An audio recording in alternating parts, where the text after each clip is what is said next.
Hello everyone, आज हम बात करेंगे फार्मास्यूटिक्स के एक टॉपिक के बारे में विच इज़ फार्मास्यूटिकल सस्पेंशन और समझेंगे इसमें पार्टिकल साइज इतना इम्पॉर्टेंट क्यों होता है। सबसे पहले समझते हैं सस्पेंशन होता क्या है।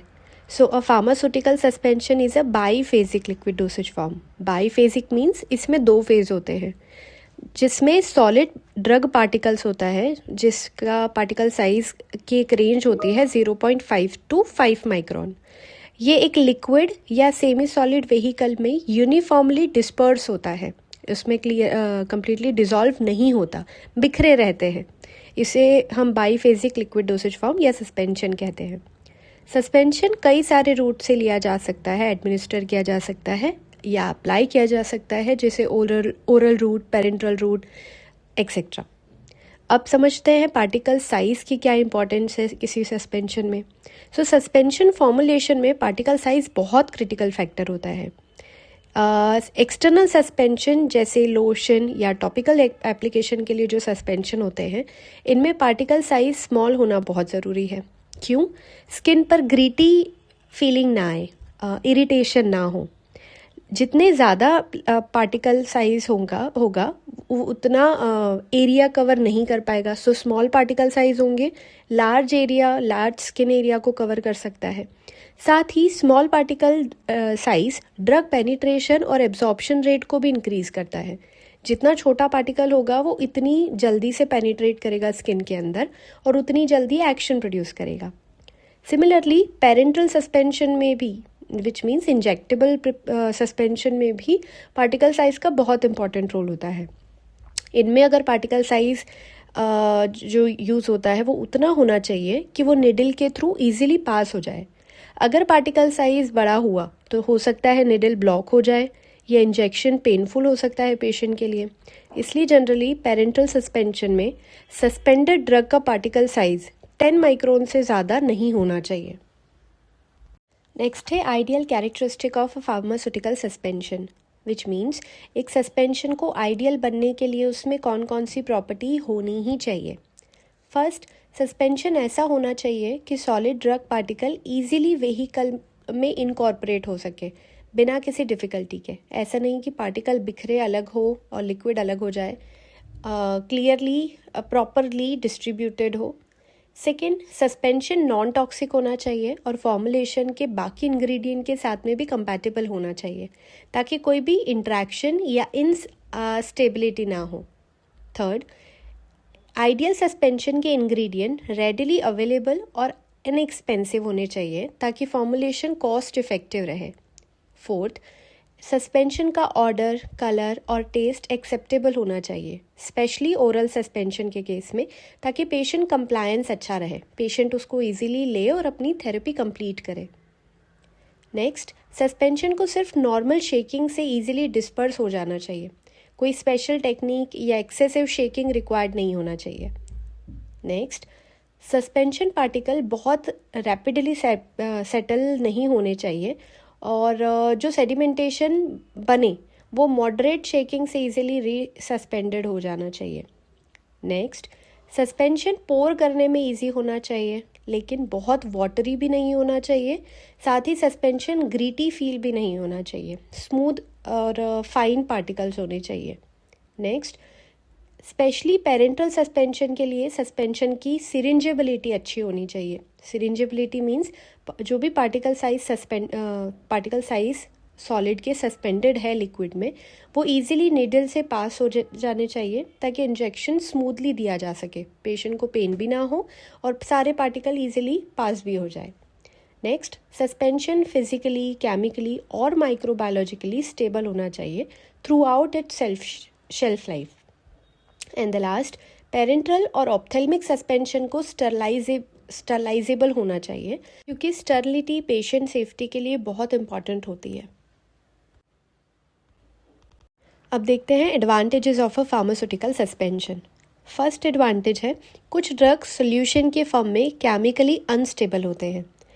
ऐसे ड्रग के लिए अगर हमें सोल्यूशन के फॉर्म में देना है पेशेंट को तो हम सस्पेंशन के फॉर्म में दे सकते हैं, उसकी केमिकली स्टेबिलिटी इम्प्रूव करके। एग्जाम्पल के लिए ऐसे कुछ सस्पेंशन या ऐसे कुछ ड्रग हैं, प्रोकेन पेनिसिलिन जी, जो सस्पेंशन के फॉर्म में ज़्यादा स्टेबल होती है as compare to other liquid dosage form. Second advantage है सस्पेंशन डोसेज फॉर्म में ड्रग की बायो अवेलेबिलिटी सोल्यूशन से थोड़ा कम लेकिन टैबलेट से ज़्यादा होती है। बायो अवेलेबिलिटी का ऑर्डर होता है बेसिकली सोल्यूशन का सबसे ज़्यादा, उसके बाद आते हैं सस्पेंशन, फिर कैप्सूल, देन कंप्रेस्ड टैबलेट और फिर आती है कोटेड टैबलेट। सो सस्पेंशन बनाकर हम बायो अवेलेबिलिटी ड्रग की बढ़ा सकते हैं। नेक्स्ट, इसका रीज़न ये है कि सस्पेंशन में drug already finely divided state में होता है जिससे डिसोल्यूशन फास्ट हो जाता है। नेक्स्ट पॉइंट है सस्पेंशन का यूज़ करके ड्रग का ऑनसेट और ड्यूरेशन का एक्शन को कंट्रोल किया जा सकता है। Example, protamine zincs insulin suspension जो लॉन्ग एक्टिंग इफेक्ट प्रोवाइड करता है। नेक्स्ट, बहुत सारे ड्रग का टेस्ट बहुत बिटर और अनप्लेजेंट होता है। Suspension dosage form in drug का टेस्ट इफेक्टिव मास्क कर देता है। एग्जाम्पल के लिए है क्लोरामफेनिकोल सस्पेंशन जो ओरल एडमिनिस्ट्रेशन के लिए ज़्यादा एक्सेप्टेबल बन जाता है। इसलिए फार्मास्यूटिकल सस्पेंशन का यूज़ तब किया जाता है जब हमें better stability, improved bioavailability, controlled action और बेटर पेशेंट कंप्लायंस चाहिए।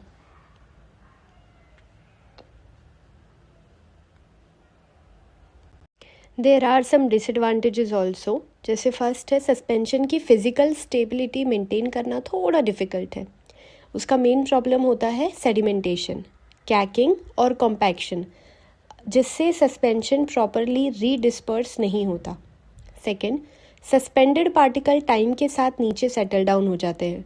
अगर सेडिमेंटेशन हार्ड केक बना ले तो शेकिंग के बाद भी यूनिफॉर्म सस्पेंशन मिलना मुश्किल हो जाता है, वो ईजिली रीडिस्पर्स हो जाना चाहिए। नेक्स्ट, सस्पेंशन का वॉल्यूम ज़्यादा होता है, इस वजह से बल्कि डोसेज फॉर्म हो जाते हैं, जिससे हैंडलिंग, स्टोरेज और ट्रांसपोर्टेशन का जो चार्जेस होते हैं वो ज़्यादा बढ़ जाते हैं और एक्स्ट्रा केयर भी लेनी पड़ती है। नेक्स्ट, सस्पेंशन को फॉर्मुलेट करना इजी नहीं होता। Particle size control, waiting agent, suspending agent और स्टेबिलिटी मेंटेन करना थोड़ा चैलेंजिंग होता है। नेक्स्ट, सस्पेंशन में यूनिफॉर्म और एक्यूरेट डोज तब तक इंश्योर नहीं होता जब तक पेशेंट प्रॉपर शेकिंग ना करे। इसलिए यूनिट डोसेज फॉर्म के बिना डोज वेरिएशन का रिस्क होता है। कई बार पार्टिकल सेटल डाउन हो जाते हैं बॉटम में नीचे और पेशेंट अगर उसको शेक ना करे तो हो सकता है वो ऊपर का जो सुपरनेटेड लिक्विड होता है सिर्फ वो ले ले, जिससे प्रॉपर यूनिफॉर्म और एक्यूरेट डोज ना मिले पेशेंट को। नेक्स्ट है classification of a suspension. So there are different types of suspension based on different characteristic. First है based on the route of administration. इसमें है oral suspension, topical suspension, parental suspension and ophthalmic suspension. Second है suspension is based on the electrokinetic nature of a solid particle. इसके basis पे suspension दो type के होते हैं, flocculated suspension and deflocculated suspension. और थर्ड है based on the size of solid particle. Size के बेसिस पे तीन टाइप होते हैं सस्पेंशन के। कोलॉइडल सस्पेंशन जिसमें particle size more than 1 micron होता है। सेकेंड है कोर्स सस्पेंशन जिसमें particle size less than 1 micron होता है। और थर्ड है नैनो सस्पेंशन जिसमें पार्टिकल साइज होता है 10 nanogram. First, pharmaceutical suspension based on a route of administration. तो जिसमें फर्स्ट है ओरल सस्पेंशन। ओरल सस्पेंशन वो सस्पेंशन होते हैं जिसे ओरल रूट से एडमिनिस्टर किया जाता है और ये सिस्टमिक एक्शन या लोकल गैस्ट्रोइंटेस्टाइनल एक्शन के लिए यूज़ होता है। पर इसके कुछ कैरेक्टरिस्टिक होते हैं, जैसे टेस्ट प्लेजेंट होना चाहिए, इसलिए इसमें कुछ फ्लेवरिंग एजेंट या स्वीटनिंग एजेंट ऐड किए जाते हैं। सिर्फ ओरल यूज़ के लिए सेफ एक्सिपिएंट्स यूज़ किए जाते हैं। यूजुअली माइक्रोबियल ग्रोथ के अगेंस्ट प्रिजर्व्ड होती है ये वाले सस्पेंशन और पार्टिकल साइज इसका जनरली होता है 10 माइक्रोन से कम। इसके एग्जाम्पल है paracetamol suspension, amoxicillin suspension, antacid suspension जैसे एल्यूमिनियम हाइड्रोक्साइड सस्पेंशन। सेकेंड है टॉपिकल सस्पेंशन। आप सबको पता है topical suspension again it is a biphasic liquid dosage form जिसे हम स्किन के ऊपर अप्लाई करते हैं।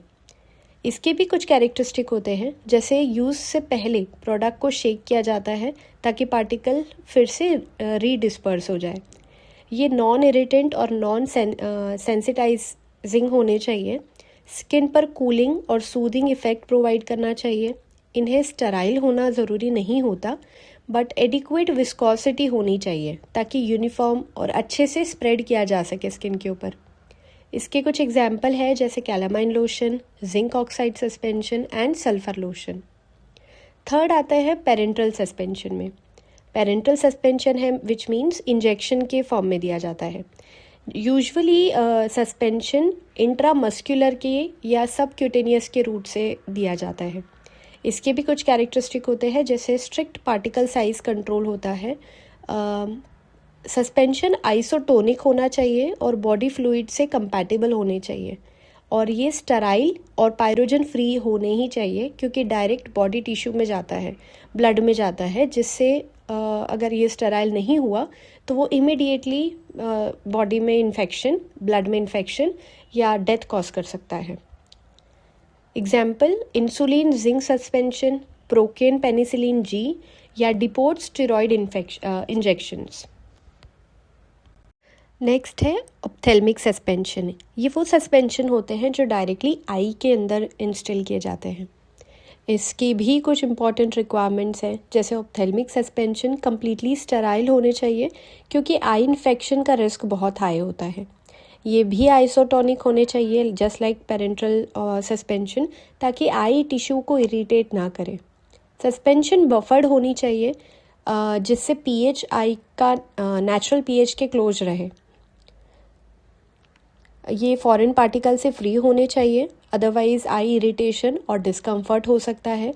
सस्पेंडेड ड्रग पार्टिकल का साइज़ बहुत फाइन होना चाहिए, जनरली 5 माइक्रॉन से कम, ताकि ग्रीटी सेंसेशन ना हो। इसके कुछ एग्जाम्पल्स हैं जैसे प्रेडनिसोलोन एसीटेट आई ड्रॉप और fluorometholone ophthalmic suspension. Next, suspension on the basis of electrokinetic nature of a solid particles. On the basis of this, suspension is classified into 2 categories, flocculated and deflocculated or non-flocculated. पहले समझते हैं flocculated suspension क्या होता है। ये वो suspension होते हैं जिसमें पार्टिकल लूज एग्रीगेट या लूज नेटवर्क लाइक स्ट्रक्चर बनाते हैं।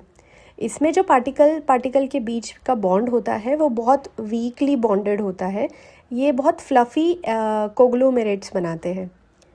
इसका जो सेडिमेंटेशन रेट है वो बहुत ज़्यादा हाई है। बैठते सेटल डाउन बहुत फास्ट होते हैं, बट जो केक फॉर्म होता है वो लूजली पैक्ड होता है।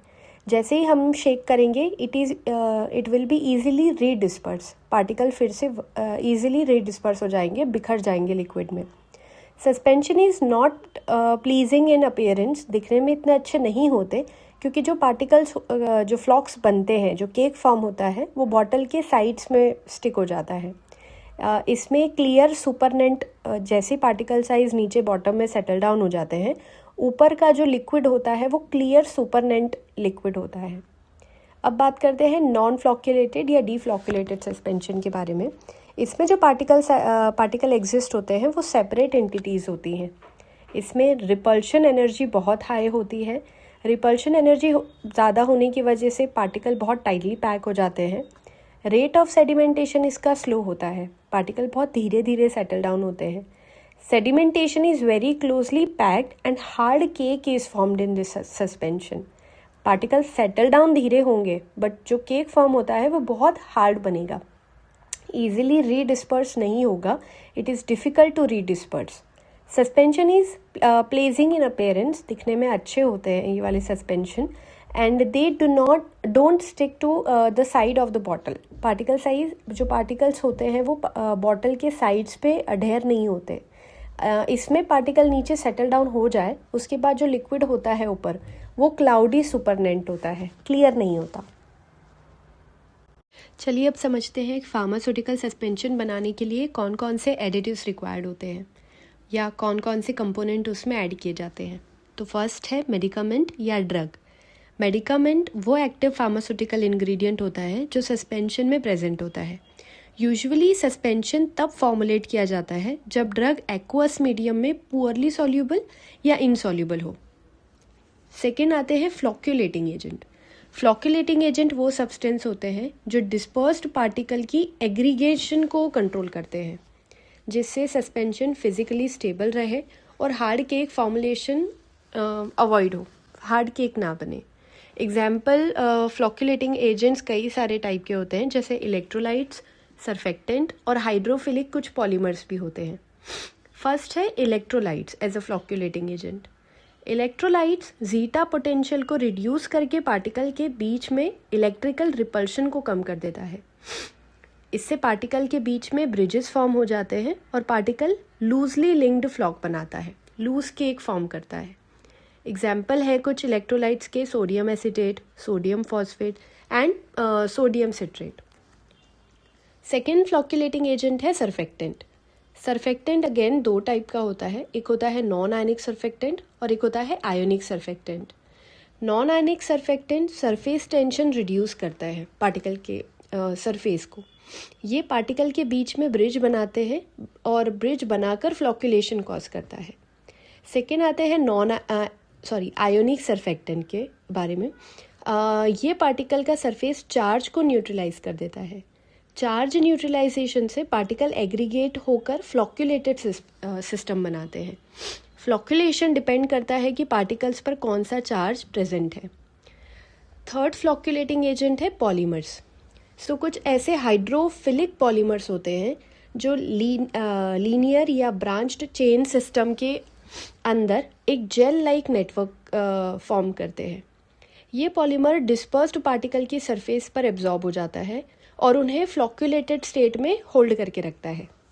इसके कुछ एग्जाम्पल है स्टार्च, एलिजिनेट, सोडियम डेरिवेटिव्स, कार्बोमर्स, ट्रैगेकेंथ। फ्लॉक्यूलेटिंग एजेंट का करेक्ट सिलेक्शन बहुत इंपॉर्टेंट होता है क्योंकि ये फिजिकल स्टेबिलिटी, रीडिस्पर्सिबिलिटी और शेल्फ लाइफ को डायरेक्ट इन्फ्लुएंस कर सकता है। नेक्स्ट इंग्रेडिएंट है डीफ्लॉक्यूलेटिंग एजेंट या डिस्पर्सिंग एजेंट। डीफ्लॉक्यूलेटिंग एजेंट का काम होता है फ्लॉक्यूलेशन को प्रिवेंट करना, इसलिए इन्हें डिस्पर्सेंट भी कहा जाता है। ये सस्पेंशन की विस्कोसिटी को रिड्यूस करता है और पार्टिकल को इंडिविजुअली डिस्पर्स स्टेट में रखते हैं। स्लरीज और सस्पेंशन को थिन करने के लिए भी इसका यूज़ होता है। केमिकली ये low molecular weight anionic polymer होते हैं। इसके कुछ एग्जाम्पल है जैसे polyphosphate, water soluble synthetic polymer etcetera. Next है सस्पेंडिंग एजेंट। सस्पेंडिंग एजेंट वो सब्सटेंस होते हैं जो कंटिन्यूअस फेस की अपेरेंट विस्कोसिटी को इन्हेंस कर देता है, जिससे डिस्पर्स्ड पार्टिकल की सेडिमेंटेशन स्लो हो जाती है और सस्पेंशन ज़्यादा स्टेबल हो जाता है। सस्पेंडिंग एजेंट के कुछ टाइप होते हैं, जैसे कुछ नेचुरल पॉलीमर पॉलीसेकेराइड्स होते हैं। इसके एग्जाम्पल है गम अकेशिया, ट्रैगेकेंथ, सोडियम एलिजिनेट और जेंथिन गम। नेक्स्ट है सेमी सिंथेटिक पॉलीसेकेराइड्स। इसमें आते हैं methyl cellulose, sodium carboxy methyl cellulose, hydroxy propyl methyl cellulose HPMC या माइक्रो क्रिस्टलाइन सेल्यूलोज। कुछ और सस्पेंडिंग एजेंट्स भी होते हैं जैसे क्ले के एग्जाम्पल है एल्यूमिनियम मैग्नीशियम सिलिकेट, बेंटोनाइट और हेक्टोराइट। कुछ सिंथेटिक सस्पेंडिंग एजेंट्स भी होते हैं जैसे कार्बोमर, colloidal silicon dioxides etcetera. Next category है प्रिजर्वेटिव्स की। प्रिजर्वेटिव्स का मेन फंक्शन होता है सस्पेंशन को बैक्टीरिया और माइक्रोबियल ग्रोथ से प्रोटेक्ट करना। ये केमिकल स्टेबल होने चाहिए और फॉर्मुलेशन के बाकी इंग्रेडिएंट के साथ में कंपैटिबल होने चाहिए। कुछ ऐसे ही प्रिजर्वेटिव्स के एग्जाम्पल है benzoic acid, methyl paraben, propyl paraben और ethylene di amine tetraacetic acid which is EDTA। Next है ऑर्गेनोलेप्टिक एजेंट।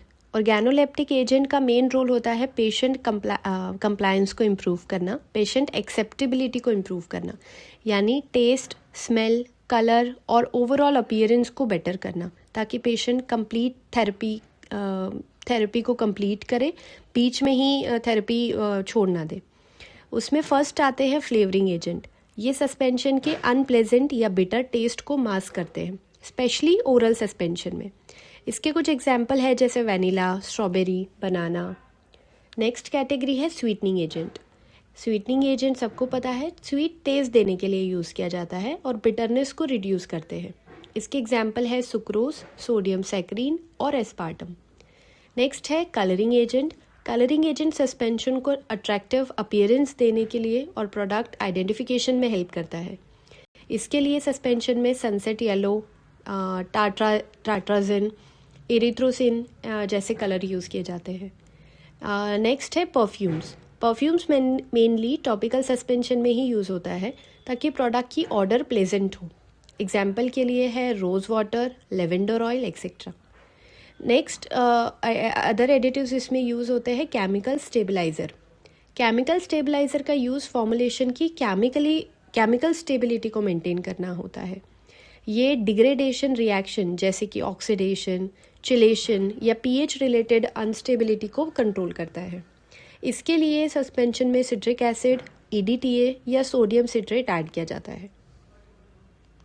लास्ट स्लाइड में हमने बात किया सस्पेंशन में एडिटिव्स कौन कौन से ऐड किए जाते हैं। अब हम बात करेंगे सस्पेंशन को इवैल्यूएट करने के कुछ पैरामीटर्स के बारे में। जैसे फर्स्ट है सेडिमेंटेशन वॉल्यूम। सस्पेंशन में जो सेडिमेंट फॉर्म होता है वो मॉडरेट शेकिंग से ईजिली रीडिस्पर्स हो जाना चाहिए। जो भी पार्टिकल नीचे सेटल डाउन हो रहे हैं वो सिंपल शेकिंग से लिक्विड मीडियम में फिर से बिखर जाने चाहिए और एक होमोजेनियस सिस्टम बनाना चाहिए ताकि डोज एक्यूरेसी हो। इसलिए सस्पेंशन स्टेबिलिटी इवैल्यूएट करने के लिए सेडिमेंटेशन वॉल्यूम और रीडिस्पर्शन दोनों को मेजर किया जाता है। सेडिमेंटेशन वॉल्यूम का कॉन्सेप्ट काफ़ी सिंपल है। जब एक सस्पेंशन को स्टैंडर्ड कंडीशन के अंडर एक ग्रेजुएटेड सिलेंडर में रखकर सेटल होने दिया जाता है, तब HO is equal to initial height of the total suspension और HU is equal to ultimate height of the sediment after complete settling.